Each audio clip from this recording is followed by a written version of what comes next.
So when it comes to a game, what is very important is two things. One is your game design. That means what are the various different kinds of mechanics.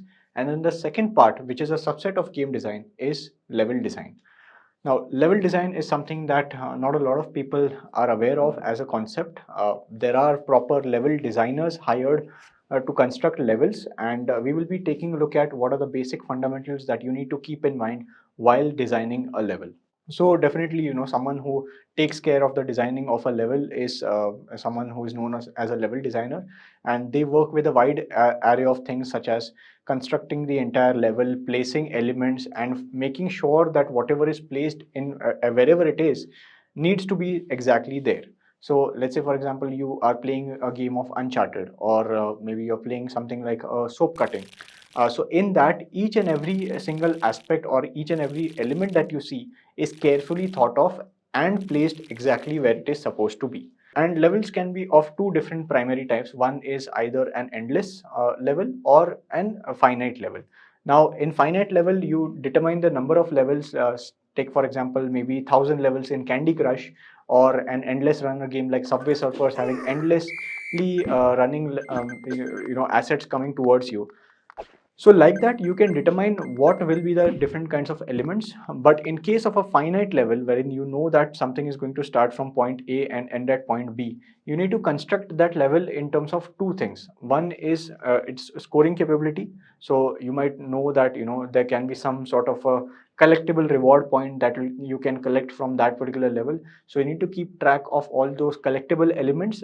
Let's say, take for example, maybe coins that you can collect in a game like a Mario, right? Those can be some collectible elements, and you can also place obstacles within those levels. So all of that placement needs to be first planned out onto a piece of paper or an online document that will help you visualize how that level will look inside your game. That's the very first step. So you need to work extensively with a piece of paper or an online drawing document wherein you can draw out your ideas of that particular level, and you need to make that level in such a way that it is possible to get that level completed. It is okay if the difficulty level is slightly high, but at least a player should be able to complete that level. It need not be a level that is completely impossible to finish, because in that way it will serve no purpose for the player to go ahead with playing your game in the first place itself. So make sure that your levels are constructed in such a way that they have that level of easy to moderate to difficult difficulty.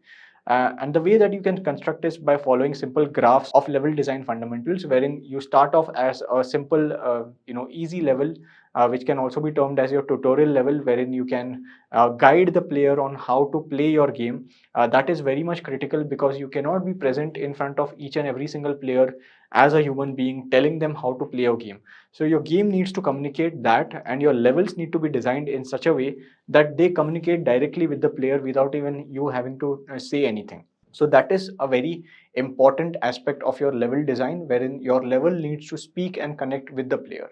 The player needs to instantly recognize that, hey, this is something that is a collectible item, and it needs to be marked or designed in such a way artistically that the player gets intuitive feeling that they either have to collect that or be aware of that.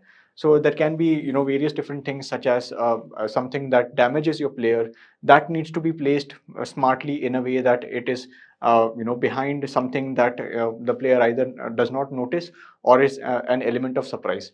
So all of these things can be planned out carefully, and this is the role of a level designer, to make sure that they are building out levels that are both fun to play, and at times if they want them to be frustrating, then so be the intent. But they need to be able to complete that particular level. A player needs to be able to complete that particular level. As I mentioned, the player can take their own time. It can be a difficult level to complete, but it should not be the case wherein there is no possibility to even finish that particular level. So that is a very strong fundamental to follow while you're making a level. The other aspect is when you're making something that is endless in nature. In that also, you need to make sure that you're capping the difficulty to a certain level wherein it is possible only for a very skilled player to continue playing. If at all it is completely impossible to play, then obviously there will be like a cap count of a high score that anyone will be able to not cross beyond that particular level. but you need to smartly create your level in such a way that it is still possible for a skilled player to go and push themselves beyond a limit. Take for example a game like Flappy Bird. In that game, the speed of pipes keep on increasing as and when you keep on scoring higher. To a certain point, there will come a point wherein the speed of pipes is extremely high, and beyond that, if you make the speed a little bit more higher, then it will be just borderline impossible for you to go even a single pipe ahead. So that is why you need to cap your limit, and that is also a fundamental that you need to follow when following design principles, is that you need to create levels in such a way that they are also easy to complete or difficult to complete beyond a certain level when it comes to an infinite gameplay. So therein, your only hook will be these different sorts of engagement factors that you can pull out in between. You can, reward the player and say that you've crossed X number of units. Let's say you've crossed 1,000, 10,000, 100,000. So you keep on rewarding the player continuously in terms of achievements, in helping them keep a track of where they are in the game. That will motivate them to come back to the game, and that will add a lot more replayability value for your game. So that is something that you need to keep at the back of your head. The other type of games are wherein there are n number of levels, right? We've seen all these games such as Candy Crush, even God of War, wherein it is not possible to go to the next series or the next block without completing that one block. So there can be some sort of a puzzle kept in that block that you need to decipher and solve, and then that puzzle will unlock the next level for you. Or in case of a level based game, that is something like a Candy Crush, you need to clear that entire level and the next level will be locked. So even these kind of principles, these also go into the level design fundamentals, wherein you determine what sort of a navigation structure you will have, how many levels you will unlock, and what sort of bonuses that you will give in order to create a hook for the player to keep on coming back to your game. There are so many people on Candy Crush level 700, 800. The reason why they come back to that particular game is because their level design is so good that they've actually carefully drafted out each and every level and created them by hand, manually. So Candy Crush as a game developer, they have a lot of data to player behavior, and that's what helps them to keep on improving their level or keep on adding new levels to the game. When you're making a level based game, obviously there will be a finite number of levels that you will add or launch your game with. Let's say if you end up launching your game with about 100 levels. So after your game is launched, you need to determine your players behavior inside your game. You need to analyze how they are playing your game, and are they getting stuck on any particular level. If at all that level is becoming very too much hard for them to complete, then in that case you have to revisit that level and make some sort of changes in that level that will make the level slightly more comfortable for players, because you also have to consider a drop off point for the players. You need to make sure that as many people are able to cover your levels as much possible.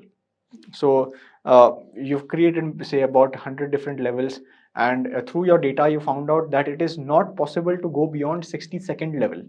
In that case, you just go back to your drawing board, you go back to your source code, determine what went wrong, check your project folder, get it tested again by another set of testers, observe how they are playing, and then make an informed decision to actually push out a slightly relatively easier difficulty level to that particular level 62.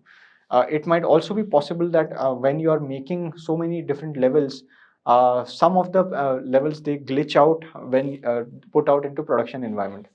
In that case, you have to identify what exactly went wrong, determine what sort of improvements you can do, and in that way you can kind of improve the overall quality of that particular level.